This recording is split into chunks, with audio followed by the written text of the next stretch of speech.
At the Boston International Airport, cartoonist Clay is trying to call his family, whom he abandoned to try to pursue his artistic dream. He wants to tell them he's come to Boston to meet with them again, but his phone runs out of battery.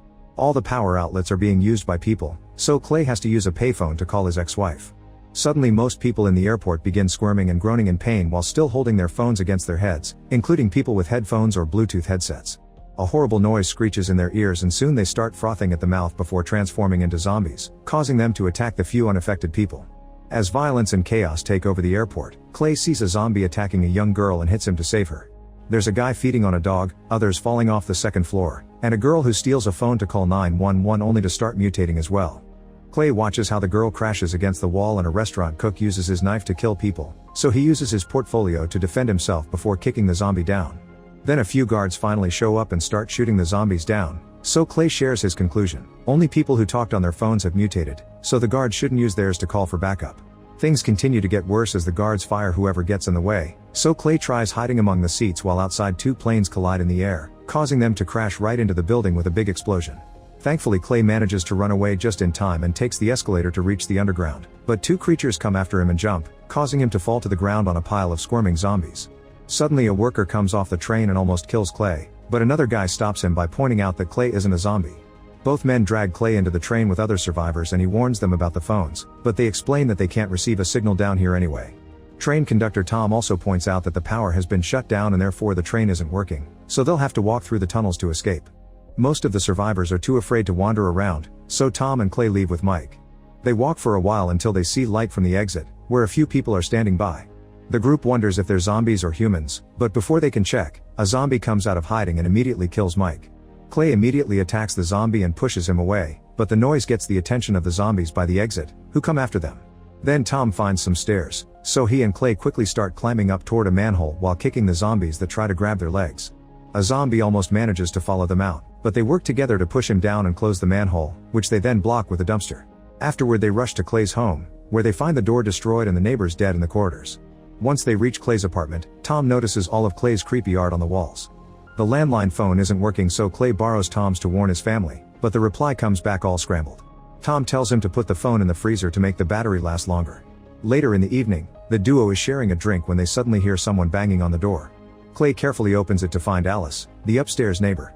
There's a knife in her hand and she's covered in blood, but she doesn't appear to be a zombie so they let her in. Clearly scared, Alice asks them to close the blinds to avoid being seen and explains she had to kill her mother, which left her traumatized. Clay tells her to shower and lends her some clean clothes his ex-wife left behind. Then Clay announces that he'll go out to find his family, explaining he thinks they may be well because his wife was still talking to him normally when the attack happened, and his son never makes calls, he only texts. Both Tom and Alice agree to go with him, but first they'll take a few hours to rest. While Alice sleeps, Tom says this is probably a terrorist attack, but their chat is interrupted by Tom's phone suddenly ringing in the freezer. After taking a quick look, they decide to cancel the call and leave it there.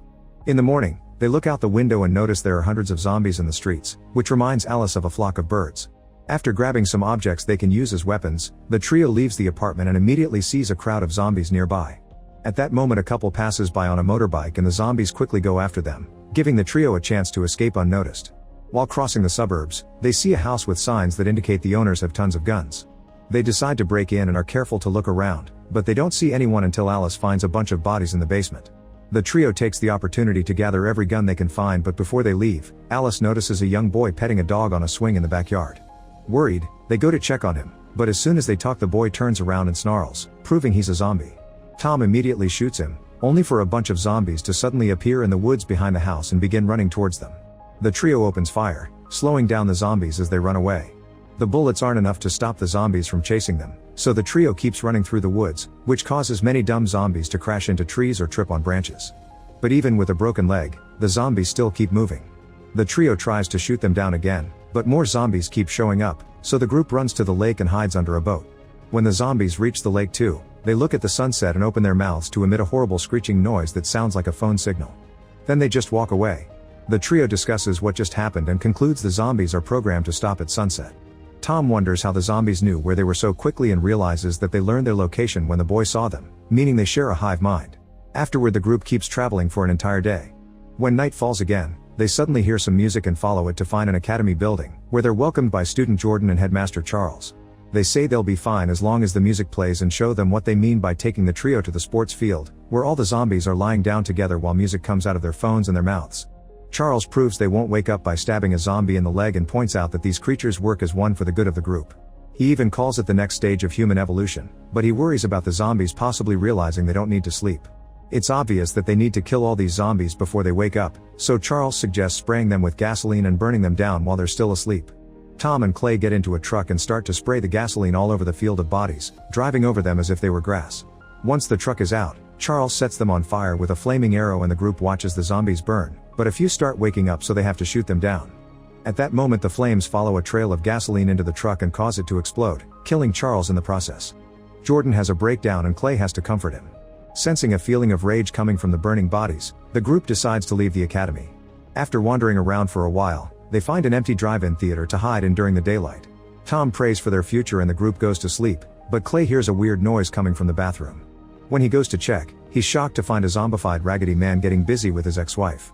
At that moment Clay wakes up and realizes it was a nightmare, but by chatting with the others, they discover they all dreamed about the same guy. It's very strange because Raggedy Man is a character from Clay's comics. When night falls, the group goes out and finds a burning pile of mobile phones nearby. Suddenly Tom and Alice's phones ring, but they just add them to the pile. After walking for a few hours, they find a roadside bar with some graffiti that says Cashwalk no phone. Wondering if it means no phones, the group enters the bar and finds more survivors, who explain they're traveling to Cashwalk, a state park in Maine where supposedly there's no cell service. While everyone shares a drink, Tom asks Clay how his comic ends, but Clay never finished it. Sometime later while everyone is asleep, Sally is woken up by a strange noise. She goes to the door to make sure it's locked, but she's still curious and puts her ear on the door to listen to a weird signal-like noise. At that moment Clay also wakes up and sees Sally simply standing there. As he approaches her, he doesn't notice the other survivors standing behind him and one of them attacks him. Somehow Sally and a few others have become zombies, and now chaos takes over the bar. Clay gets the zombie off him by shooting him, and Tom also opens fire while other zombies hold the bartender down. Then Sally begins screeching directly into his ear to transform him, revealing that hearing the signal-like noise from another zombie up close is enough to become one. The bartender attacks Clay so he retaliates by beating him down while another zombie jumps on Tom. Alice quickly saves him with a few shots, and Sally uses the chance to hit her from behind with a bat.